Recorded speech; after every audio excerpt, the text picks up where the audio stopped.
Bismillahirrahmanirrahim, teman-teman. Pada kesempatan kali ini, saya ingin bercerita terkait fenomena yang hari ini terjadi itu, yaitu banyaknya telepon-telepon yang dengan nomor baru, yang mereka tujuannya sebetulnya ya mereka hanya ingin mendengar kata-kata kita gitu. Dan tujuannya tentunya untuk penipuan. Nah, berbagai banyak nomor yang menelepon kita yang mereka ingin mendapatkan contoh suara kita. Zaman kita kan hari ini sudah maju, teman-teman. Kita bisa membuat suara seseorang hanya dari beberapa kata yang diucapkannya.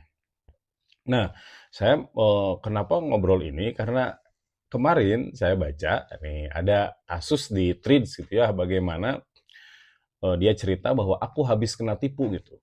Dan dia menjelaskan bahwa penipuan ini dilakukan oleh komplotan profesional gitu.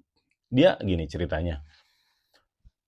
Pada suatu hari gitu ya, dia dapat WhatsApp dari temannya gitu. Dia dapat WhatsApp dari temannya, teman zaman kuliah, teman dekat gitu, teman ngobrol lah gitu ya, ngobrol ngalor ngidul gitu.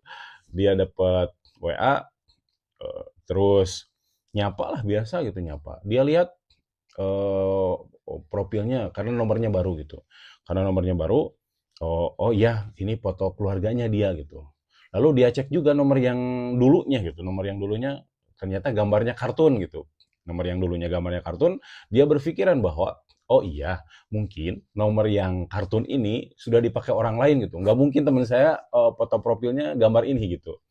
Lalu dia jawablah nomor baru itu, dia jawab basa-basi gimana ya, gimana kabarnya gitu, kumaha damang gitu ya. Dia jawab dan tidak ada bahasa manawi aya gitu ya. Manawi aya tambuteun gitu ya.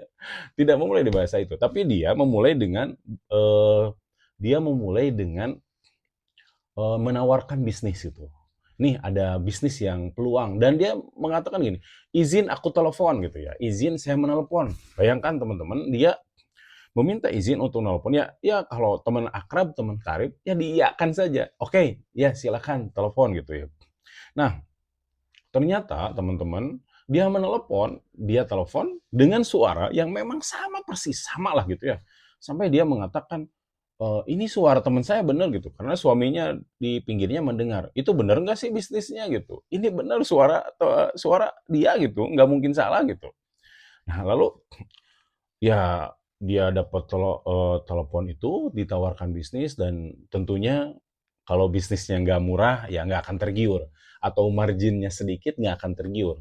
Ternyata dia ditawari bisnis, misalnya barang apalah ya, atau misalnya barang seperti inilah ya, ini gitu, kayak mug gitu ya, tumbler gitu ya kemarin ramai. Nah, tumbler gitu, tumbler misalnya harganya normalnya 100.000, ternyata dia dapatkan dengan harga 50.000. Bayangkan kan teman-teman, dengan harga yang seperti itu, siapa sih yang nggak tertarik dari orang yang menawarkan itu, orangnya bisa dipercaya gitu.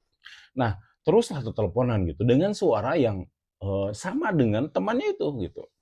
Nah, terus ditelepon lah ya, dan pada akhirnya di titik ya karena panjang ceritanya gitu.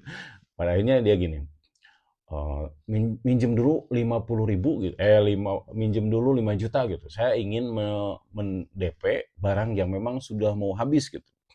Nah, ternyata teman-teman eh, sudah terjadi transaksi gitu ya, 5 juta itu keluar, dia nelpon gitu. Dia nelpon ke nomor Adi yang kartun itu gitu.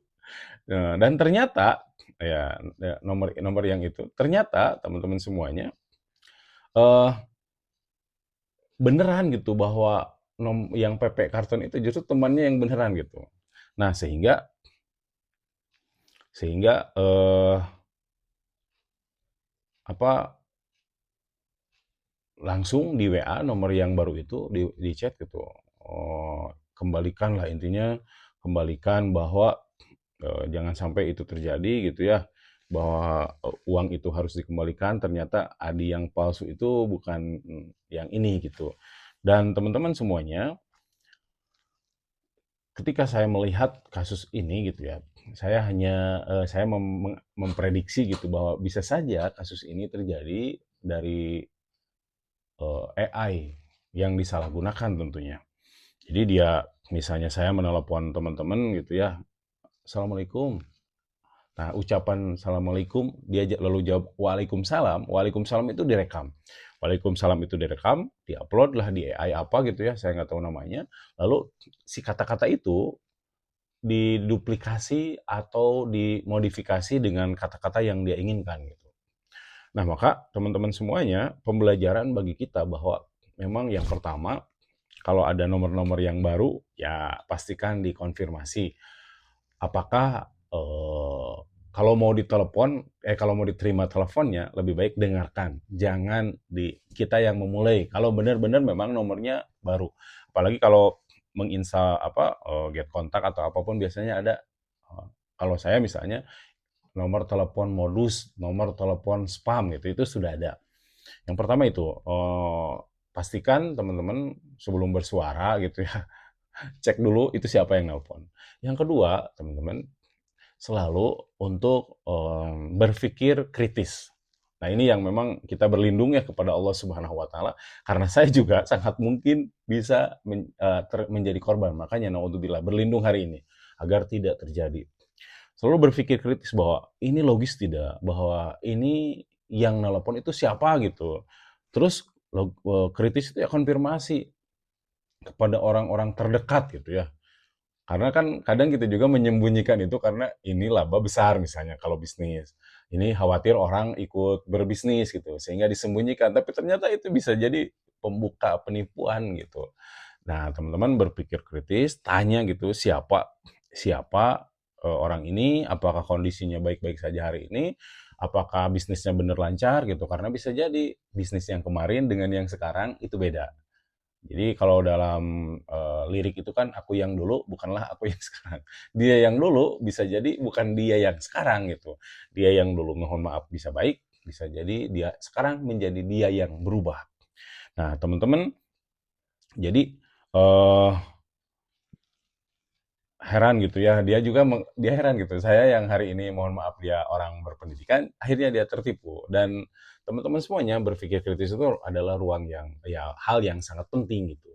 Kita harus kritis. Yang terakhir teman-teman semuanya, selalu berkomunikasi dengan baik, pastikan video call, pastikan mengkonfirmasi agar sekecil apapun ditipu itu menyakitkan. Sekecil apapun penipuan itu tidak menyenangkan hati dan tidak untuk dijadikan, pelajaran memang berat. Nah, itulah kenapa belajar itu bukanlah hal yang mudah, karena belajar dari kehidupan itu juga berat, teman-teman semuanya. Tapi tentunya berusaha bahwa menerima takdir itu adalah hal yang mutlak kita lakukan. Khairihi wa syarrihi. Takdir itu yang baik dan yang buruk kita akan terima dan semoga menjadi tambahan kebaikan dalam kehidupan kita. Terima kasih. Assalamualaikum warahmatullahi wabarakatuh.